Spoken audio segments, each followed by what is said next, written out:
আসসালামু আলাইকুম। পৃথিবীতে আল্লাহর কাছে সর্বাধিক পছন্দনীয় স্থান হলো মসজিদ। ছোট বড় নির্বিশেষে সব মসজিদের ফজিলত সমপর্যায়ের হলেও 4টি মসজিদের ফজিলত অন্য সব মসজিদ থেকে অনেক বেশি। তার মধ্যে বাইতুল্লাহ শরীফের মর্যাদা ও মাকাম সবার উপরে।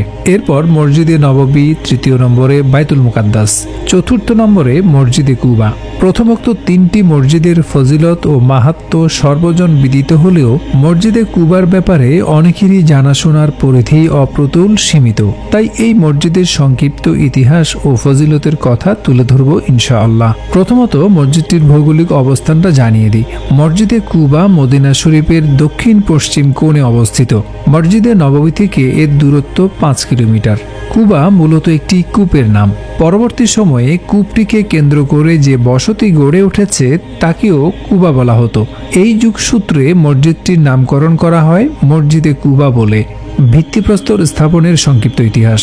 রাসূলুল্লাহ সাল্লাল্লাহু আলাইহি ওয়াসাল্লাম মদিনা শরীফে হিজরতের প্রথম দিন কুবায় অবস্থানকালে এর ভিত্তি স্থাপন করেন।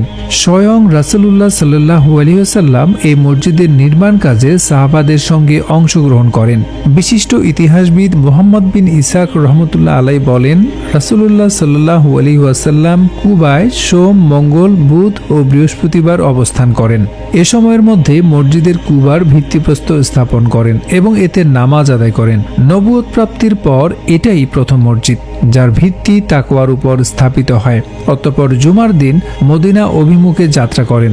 ইবনে আবি খাইসামা উল্লেখ করেন যে রাসূলুল্লাহ সাল্লাল্লাহু আলাইহি ওয়াসাল্লাম যখন এর ভিত্তি স্থাপন করেন তখন কিবলার দিকের প্রথম পাথরটি স্বহস্তে স্থাপন করেন।